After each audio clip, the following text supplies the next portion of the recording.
Afternoon, this is Kiran Rai here reporting for the Frontline. Today we have former Minister of Foreign Affairs for Bangladesh, Mahmud. Mahmud, good afternoon. How are you? Good afternoon. I'm fine, thank you. Thank you so much for coming on. We really appreciate your time. Thank Thank you. you. Thank you. Thank you. So my first question to you, Mahmood, let's get straight into this interview. Now, how are you, first of all? You've been exiled into Belgium because obviously the situation that's happening with Sheikh Hasina, and obviously all the situation in Bangladesh in terms of politics. But how are you, first of all? Health-wise, I'm okay, but mentally, definitely, I'm depressed because I'm missing my country, missing my people, missing our party workers and supporters, and our party workers and supporters are in enormous trouble. Repression, killing of our party workers and supporters are going on. Not even a single party workers and supporter is escaped. I mean, there is repression, all-out repression on our party workers and supporters, and there is repression on each family members also. You see, so I'm health-wise I'm okay, but mentally I cannot say I'm okay. Tell me what's going on, Mahmood, because obviously being a foreign affairs minister and at the same time understanding, what's happening in Bangladesh. I mean, obviously the media, like myself, can only read, but obviously you will understand what's happening because obviously Sheikh Hasina has fled. You have obviously fled. What's happened? What's going on in Bangladesh today? If you could please tell me in terms of detail. Yeah, look, Bangladesh now is a country of horror, country of terror, country of mob violence, where there is no freedom of expression.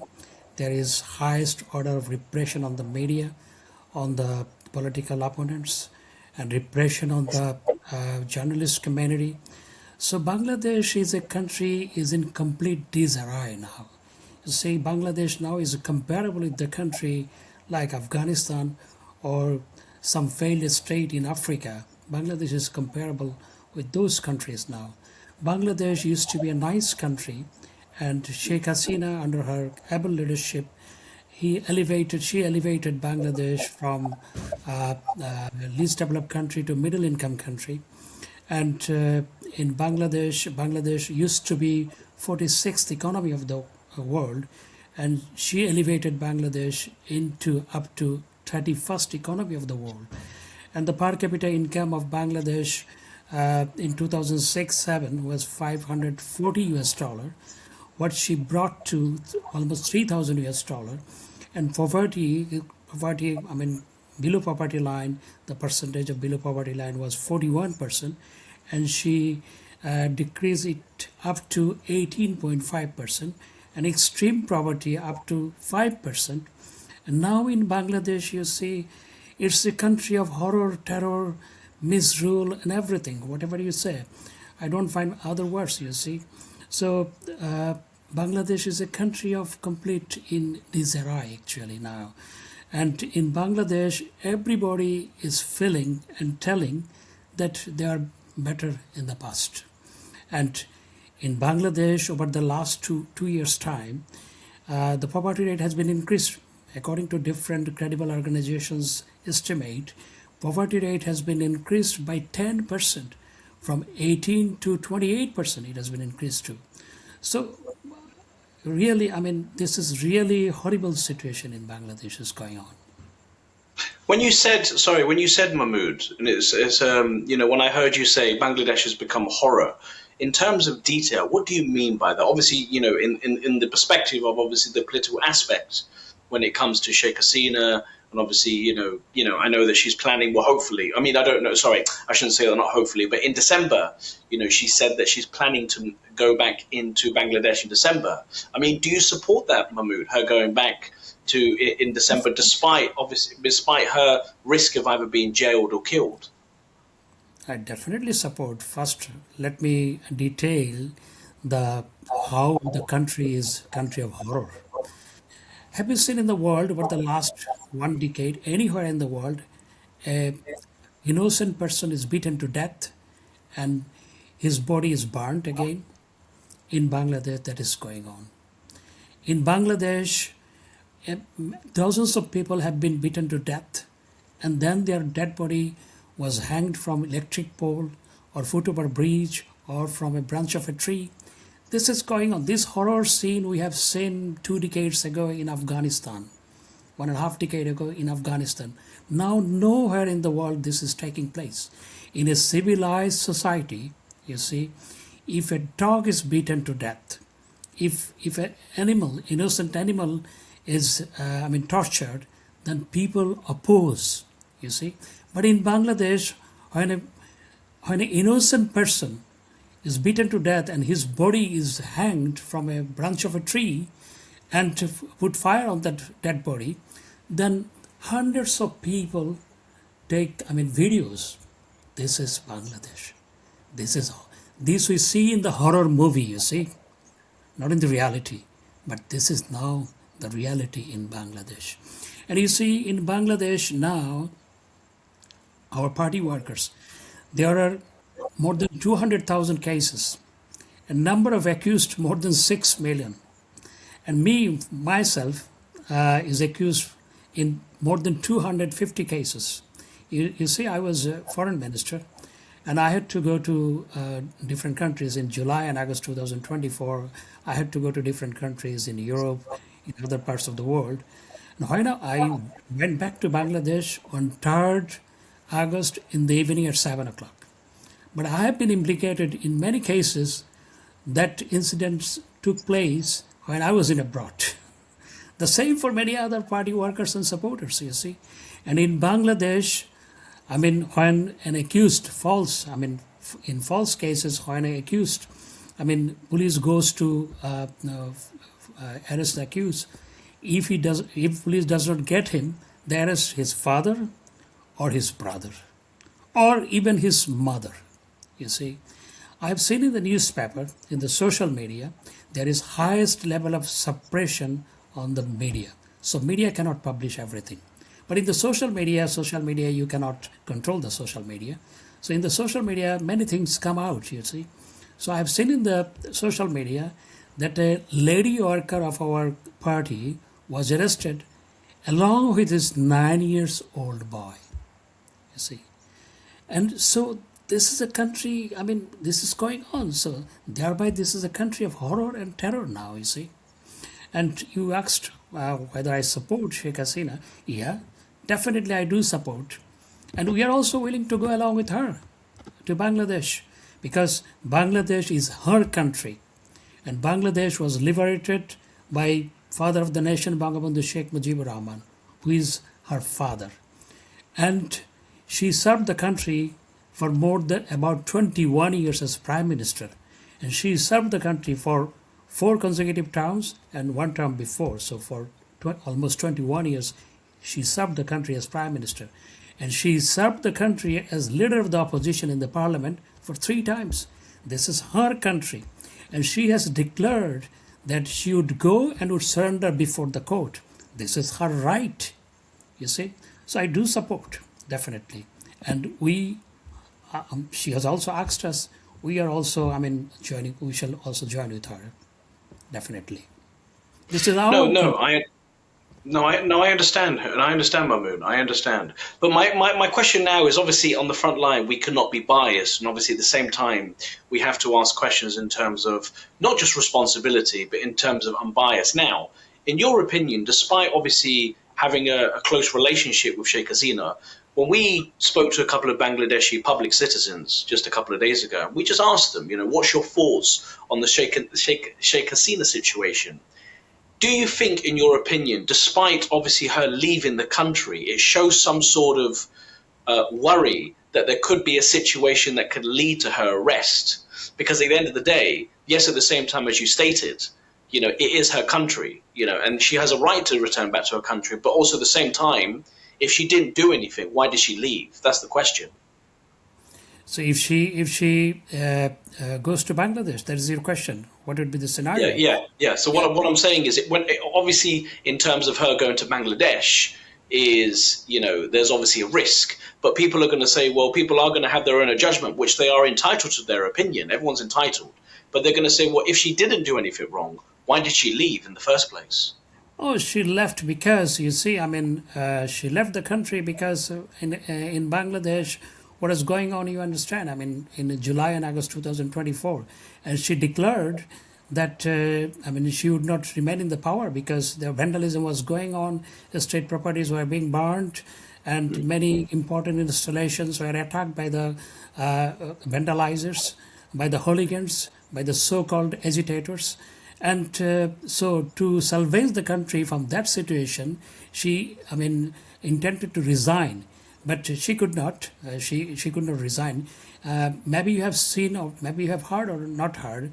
I had a telephonic conversation with her on 5th August around 12 o'clock at noon, and she said to me that she would not remain in power because people are being killed by the hooligans, and I mean, state properties were being burned. So she decided to resign, and then when her residence, official residence, was under attack, she was removed by our army. So then she did not know that why she was being taken.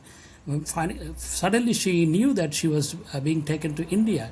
She did not have the intention to go to India. She wanted to go to Tungipara, her paternal house. So because of that, she, I mean, wanted to resign actually.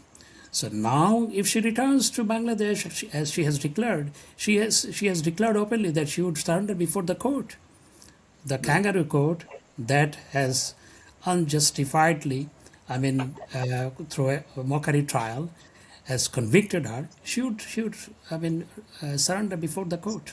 That's what she has declared. Fair enough.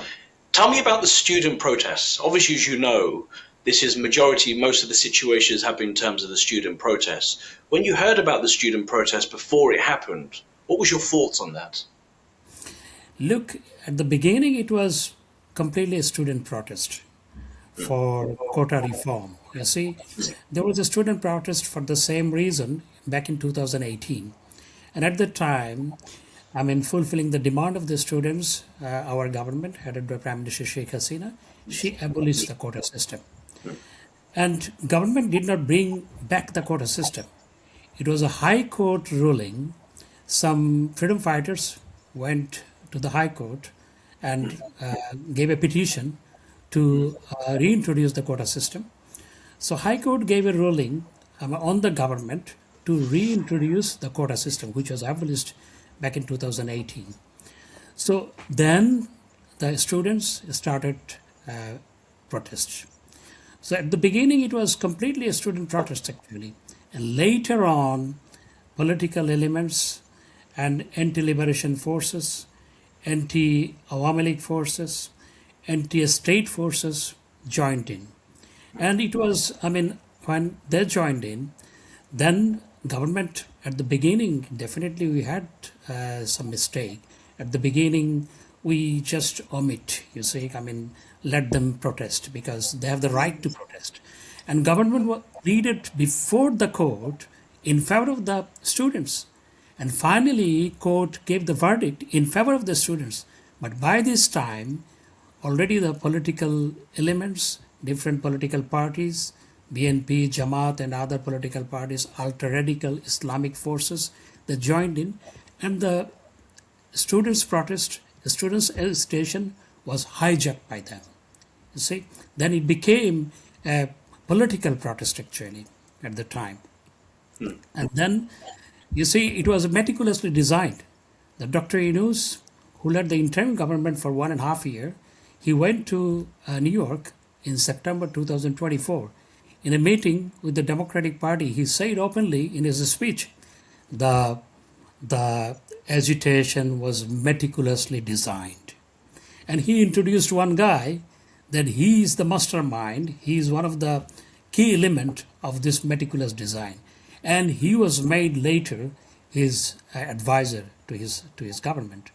So it was, at the beginning, it was a student protest, but later on, it was hijacked by the political parties, political group, and fanatic groups, militant groups. It was hijacked by them. What would you also say, Mahmoud, obviously being a former foreign minister, what would you say to the families in terms of who have lost their loved ones? Obviously, it became a massacre. Obviously, it was a very devastating situation. What would you say to them, Mahmoud? Yeah, definitely. I mean, there are some casualties, you see. So when the people are burning state properties, when the people are attacking on the state properties, National Data Center, National Health Bureau, national television, metro rail, and other important installation of in Dhaka city and around the country, it was the responsibility of the police and armed forces. It was the responsibility to protect the state, to protect the property of the country. So they had to take some measure. There was no killing, but there were some casualties. And also, when the law enforcement agencies, especially police, saw that their colleagues on duty and off duty were beaten to death and their bodies were being hanged from the electric pole or from branch of a tree, then they had the right to protect themselves. If the same thing happens in America, what they take? What measures they take? If same thing happens in Europe, the same measures is taken by the law enforcement agencies. That was taken, I mean, that was the case in case of Bangladesh. Yes, there were some casualties, and many people were killed by the militant elements. You see, hundreds of people of our party, hundreds of people of our party workers and supporters were killed, and more than 3,000 police personnel were killed, and many of their bodies were burned to death. One pregnant woman, police personnel, she was pregnant. She pleaded to them that I am pregnant, I'm bearing a child, and she begged for her life, but they did not escape her. So this happened in Bangladesh. Definitely, any killing, any casualty is unacceptable. Definitely, definitely. Since we are in power, we had the responsibility, of course. So definitely, we regret all these things. Of course, definitely, definitely. I mean, we since we are in power, so we had some responsibility, of course. So, but at the same time, police had the responsibility to protect the state properties, and police had the, I mean, uh, uh, they had the right to protect themselves. Definitely. Well, my argument to that is, and that's fair enough, and it's great to have this debation with you. This is not just from me, this is from other people, Mahmood. And you're entitled to your opinion, I respect your opinion. But the argument is, well, okay, fair enough. Yes, you're right. They protect state buildings, but at the same time, obviously, police power was used. Now, my question to you is, yes, we've agreed that people did lose their lives, as you said, in that scenario where a pregnant woman was begging for her life, but she wasn't given the opportunity. Do you not think, in your opinion, though, there was abuse of power from the police that allowed this, not allow this to happen, but overuse their power? Because obviously, as you said, people did lose their lives. People did lose their life. People did lose their life from, I mean, people from our party lose their life. People from police personnel, they lost their life. People from the agitators also, some of them lost their lives. This is true. And because of that, there was a commission was formed by Sheikh Hasina, headed by a High Court judge, to investigate into the matter whether any police personnel made any mistake, or any member of the law enforcement agency made any mistake, or any person from the government or from the administration made any mistake, to bring them to the before the court. There was a commission. A commission was formed, and commission went to different places, and also they went to Rangpur, where Abu Said was killed. You see, so our government was trying to, to bring all the people. If there was any mistake from the part of the police forces, law enforcement agencies, or from the administration, to bring all of them to before the law. I mean, our government made a commission. We did try for that. Tell me about the crimes that you're accused of. Obviously, I don't know if your perspective is going back to Bangladesh. That's your entitlement. That's your opinion. You're entitled to do whatever you want. But in terms of obviously the crimes that you are accused of, which obviously you said you're very disappointed that you had to flee Bangladesh, obviously for your own safety. Tell me about the crimes that you're accused of, and if you do go back, what would happen to you? You see, all the cases against me are bogus, false. You see, these are all politically motivated. And recently, in one case, I have been implicated, Hafazat Islam case.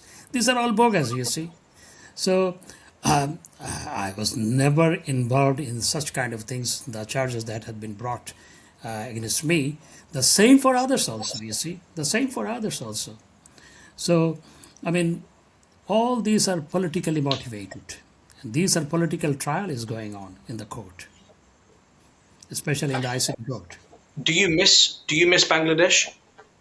Definitely, I do miss Bangladesh every day. Would you ever consider going back to Bangladesh and facing this? Because what people are going to say, Mahmoud, is yes. At the same time, it's great that you've come on today with a brave face and you've managed to open up to the world, and it's great to have that discussion with you. But people are going to say, well, in your perspective, well, okay, fair enough, you've spoken now.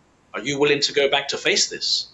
Definitely, I have declared that I would go along with Sheikh Hasina to Bangladesh. I have declared openly. I have declared. And you see, I mean, in Bangladesh is my country. I was born there. So all these false charges we want to face.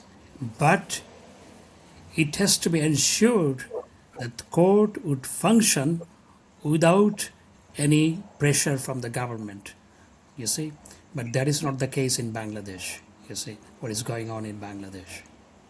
Do you have evidence, though? I mean, it's great that you're so confident in wanting to go back. Because at the end of the day, it shows how noble you are as an individual to be able to stand up and say, you know what, I'm going to go back as long as the courts are Definitely, I fair. do have But do you have evidence. evidence, though, that you didn't commit these crimes? Definitely, I do have the evidence. You see, one case at the ICT tribunal, the so-called ICT tribunal is going on. The incident in which I have been implicated that took place in Chittagong. On that day, I was in Dhaka, and I was meeting with the different ambassadors. Two ambassadors met with me, and this was in the television. So how I have been implicated in this case, and in many other cases, I mean, the time of incidents that has been shown in those cases, I was in abroad. I was in Europe. I was in UK. When I was having meeting with UK foreign minister on 2nd of August. On that day, the incidents that took place in different places of the country, I have been implicated in those cases. I was having meeting with the UK foreign minister on that day. You see, so I do have the evidences. Yeah, definitely. You was obviously a close aide to Sheikh Hasina. Let's be honest and direct and straight, Mahmoud. Yes, at the same time, being an aide or being a close aide, to the prime minister was one thing. But obviously, every prime minister, it doesn't matter what country it is, we are all made to make right and wrong mistakes. Do you not think, in your opinion, that there was situations with Sheikh Hasina or decisions that she made was not rightful, if is rightful towards the Bangladeshi people or the citizens living in Bangladesh at the time? Or did you not think there was something that was too far? Look, each government has mistakes. 500 years since 500 years back, and from today, 500 years later, each government will make some mistakes. Definitely, our government had also some mistakes, definitely, in running the country over the 15 years and 7 months' time. We had some mistakes, of course. So our big mistake was that at the beginning of the protest, when the protest by the students were started, then we misjudged the situation. That was our big mistake, I think. And later on, when political elements, anti-state forces, fanatic forces, militant forces, they entered into the scene. At the beginning, they were behind the scene. Later, when they entered into the scene, then situation went out of our hand. That's true.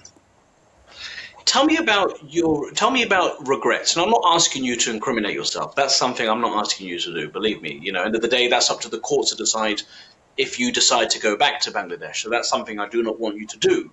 But is there anything that you think that you should have done better as a foreign minister? Because at the end of the day, it seems like you've been attached to this. From what I've seen, you've been attached to the situation, and obviously going back, to prove your innocence. Like I said, is a very noble thing. But at the same time, we all have decisions that we made that have not been correct. Is there anything that you think that you should have changed, or anything that you could have regretted that you could have improved better as a foreign minister? Look, I was foreign minister for 7 months only. I mean, from January 2024 to 5th August, I was foreign minister.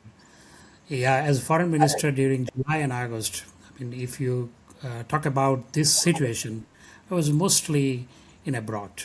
And I came abroad with the permission of the Prime Minister, the then Prime Minister Sheikh Hasina, to show the world what happened in mid July. So, uh, I mean, the decision of the government is a collective decision. Decision of the government is not single decision, is not taken by a single person, you see. Yeah, Prime Minister has the, I mean, right to take some decisions alone, but she used to take collective decision in most of the cases, you see. So definitely this is our collective failure, of course. This is our collective failure. But during my time, I mean, as foreign minister, I tried to, I mean, uh, increase the ties with the West and US as well. You see, I mean, I've been trying to strengthen the ties with US and the West. That's why I was visiting. I mean, in the last week of July and first week of August, I was visiting Europe at the time. I also want to discuss, Mahmoud, about the press freedom right now. For my investigations and my research, there seems like at the time when, not when you were in power, I'm not just blaming you as an individual, that's not what I'm doing here, and I can tell you that now, but I'm saying it collectively, at the time when Sheikh Hasina was obviously in power, there seems to be a lot of lack of press movement, not allowed to report on X, Y, and Z. Was that true, Mohammed? I mean Mahmoud. Please compare the situation of today and Sheikh Hasina's time. Today, there is no press freedom in Bangladesh, and dozens of journalists is in the jail now. They have been implicated in false cases, completely false, fabricated cases. You see, and there is no press freedom in Bangladesh. And according to different organizations of the journalists, worldwide organizations, Bangladesh has been ranked now. Bangladesh has been ranked within the last 10 countries where press freedom is at risk, you see. And during our time, now, for example, I give you just one example. When Dr. Yunus was chief advisor, and he had an advisor for, I mean, uh, uh, for cultural affair advisor, and against him, one or two journalists published one, asked two questions to him in a press conference, which he did not like, and he forced to the media house to sack them from their job. This happened, you see.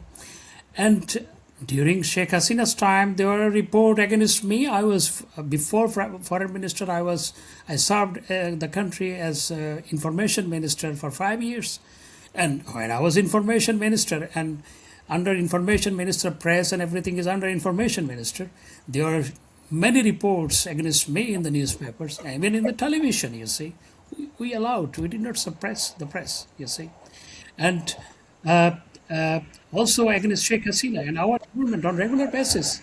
Now you see, now there is no press freedom in Bangladesh. And Who made that decision though? Because obviously at the same time, what you're saying is, and I appreciate your honesty that there is no press movement in Bangladesh. But isn't that concern though, Mahmoud? Isn't that concern that the people of the world cannot know the truth? Because at the end of the day, with all due respect, let's just talk about tourism, for instance. How do you expect tourism to be overflooding in Bangladesh, even if that is not a necessity or not? But at the same time, if you're not allowing journalists to write the proper reason or the proper situation, and they're just being thrown in jail and locked away, how is yeah, that? How is that correct? And who made that decision? that is happening now, not during our time. I mean, journalists are in the jail, and if they ask any, unwanted question, they are sacked. And hundreds of journalists, you see, they are not allowed to enter in the secretariat, where the seat of the government, you see. Hundreds of journalists are not allowed. Their accreditation card has been cancelled. So this is happening now. So, to correct this, I think we have to louder our voice, and you have to speak out against this repression on the press freedom. And during our time, I would not say that during our time it was completely perfect, no. But it was much, much, much, much, 100 times better than today. What's your thoughts on the current government today, Mahmood? Obviously, you're going to have your own opinion, and at the same time, and that's fair enough. But what's your thoughts on the current government today? I mean, you've kind of indirectly said, how they've treated press and journalists, which is obviously very disappointing to me. Being a journalist, I would be scared maybe to go to Bangladesh because of, tough, hard questions that I do ask. What's your thoughts on the current prime minister today and the government? Are they holding up to the expectation of the Bangladeshi people in terms of support? Better you ask the common people, you see. You follow the social media of Bangladesh. And in the social media, if you ask a beggar, he would say they are not satisfied. They are better in the past. If you ask a rickshaw puller, he would say that he is not satisfied with the situation and that he was better in the past when Sheikh Hasina was in power. If you ask a housewife, she would say the same.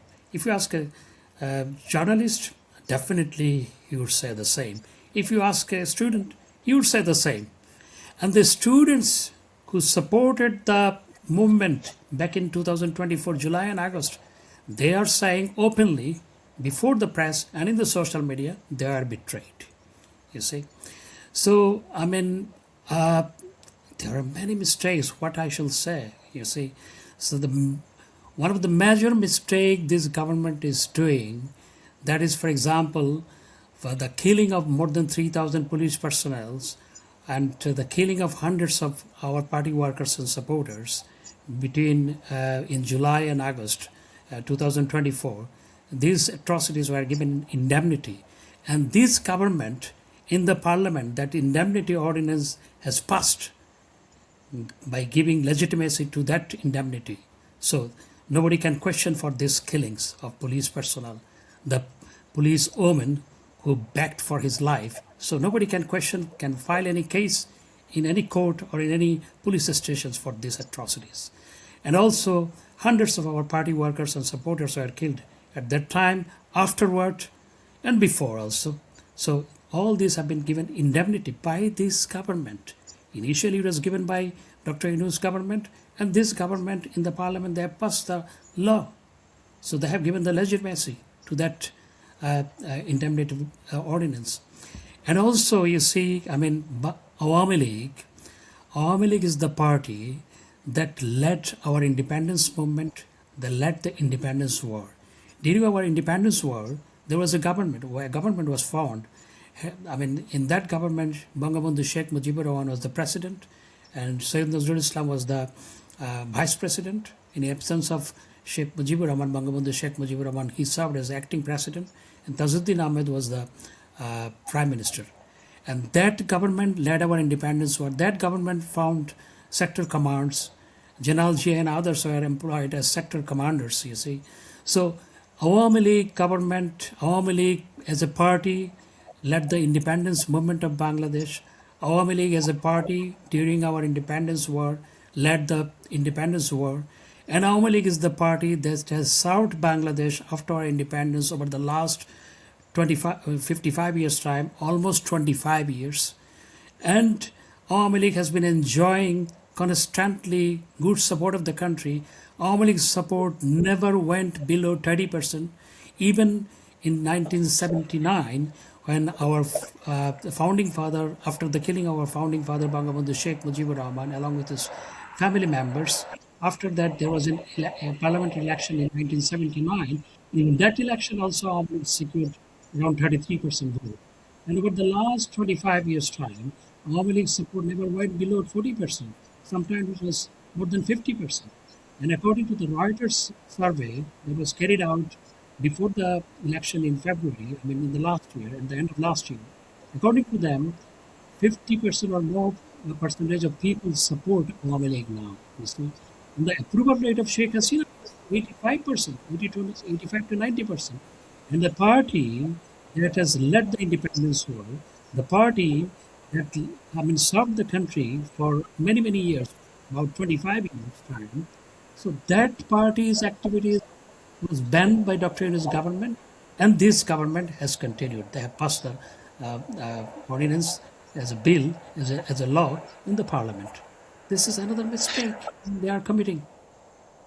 I want to And talk more about you, Mahmoud. I want to go more into this interview. Yes, we've spoken about Sheikh Hasina and the political aspect in terms of human rights, basically in terms of press freedom and the current government. Are you receiving any death threats? Because obviously obviously being exiled into Belgium. How are you? I mean, are you receiving death threats? Are you receiving pressure from the current government to come back and face it? I mean, tell me the whole situation with you, psychology, so I understand what's going on. you see, I'm in politics for about since 2000, since 1977. I'm in politics. Next year it will be 50 years. I have faced all these things. You see. So yeah, in the social media, very often I see that there is, a comment they would kill us and so and so. And the previous government, led by Dr. Yunus, they asked the Interpol to issue international warrant for 10 of us, including Sheikh Hasina. So, but I'm in politics. I've faced all these things. So I don't care all those things, you see. And you see in Bangladesh what is happening again on the religious minorities.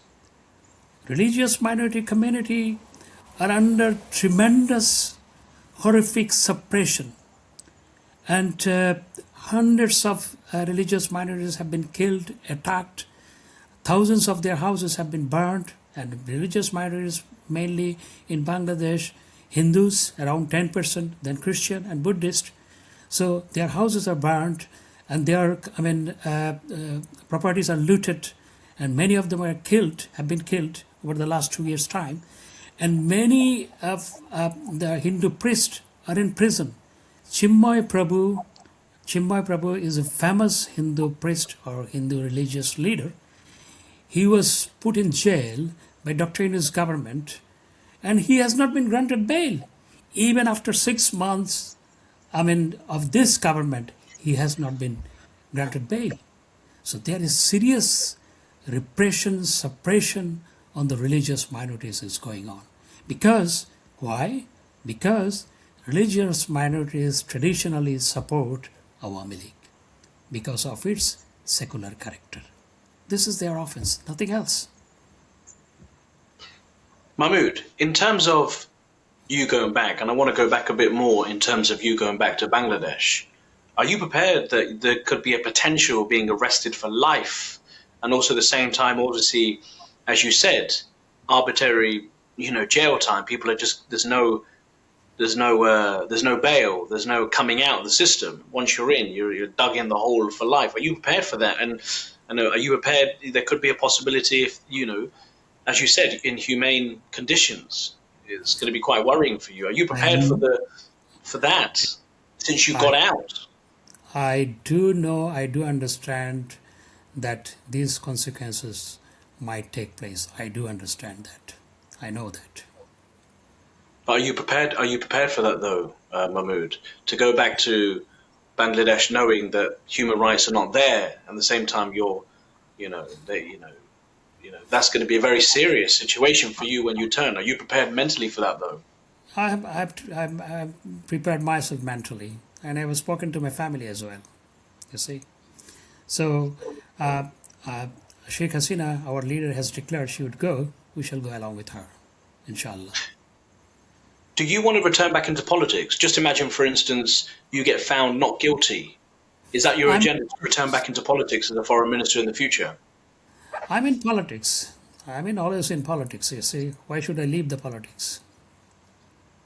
And this trial, false cases, because I'm in politics. If I would not be in politics, all this trial, false cases would not be filed against me and others.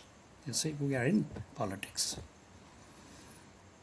What would you say to Bangladeshi people in terms of, because I'm not Bangladeshi, I can only speak on from what I know, but obviously as an interviewer, it's obviously quite worrying. Now, in terms of obviously the chaos that's happening in Bangladesh, why should people support politicians knowing that this chaos happens all the time?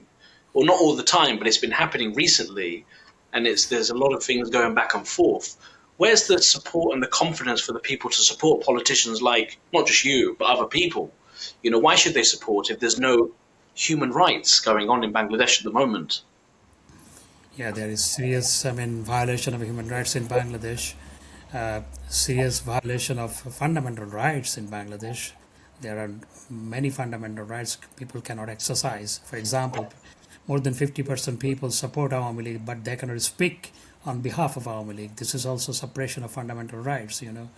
So I would say to the country people that dark days will be over very soon, inshallah. And why people support politicians? Because politicians run the country. You see, finally, politicians run the country. And we have seen over the last 1.5 year time that who are not in politics, they serve the country, and they have put Bangladesh into complete disarray, you see. So Bangladesh has become a country of horror, terror, and mob violence during 1.5 year time when the people who are not in politics, they are serving the country, you see. and so people have seen politicians, and people have seen who are not in politics, also people have seen them also. And in Bangladesh, the main problem in Bangladesh, one of the main problem, the society is highly divided, poised divided along the political spectrum. And politics of denial, politics of hate, confrontational politics is, damaging the country, damaging the prosperity of the country, you see. So we have to come out from this confrontational politics, and we have to come out, we have to abandon the politics of hate and politics of denial. So if we cannot do so, it would be difficult for us altogether to bring forward the country. This is very important for healthy situation in the society, for healthy democracy, to abandon politics of denial, confrontation, and politics of hate. My last couple of questions, Mahmood. Is there any hope in Bangladesh now? Obviously, as you say, there seems to be a fundamental issue in terms of human rights and also at the same time as press freedom. Is there any hope now in terms of Bangladeshi people's future, in terms of young people, education that want to step into politics, but at the same time, they can probably get burnt? Mentally, not just physically, mentally get burnt, and they don't know where they're going to go. Is there a hope now? Look, I'm a hopeful person always. You see, I have a lot of hope for the country, and the country people.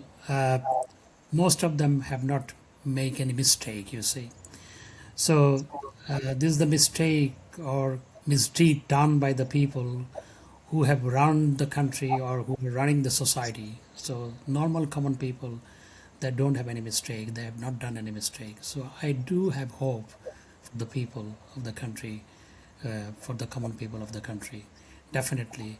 And I believe that the present government who are running the country, the BNP government, the good sense will prevail.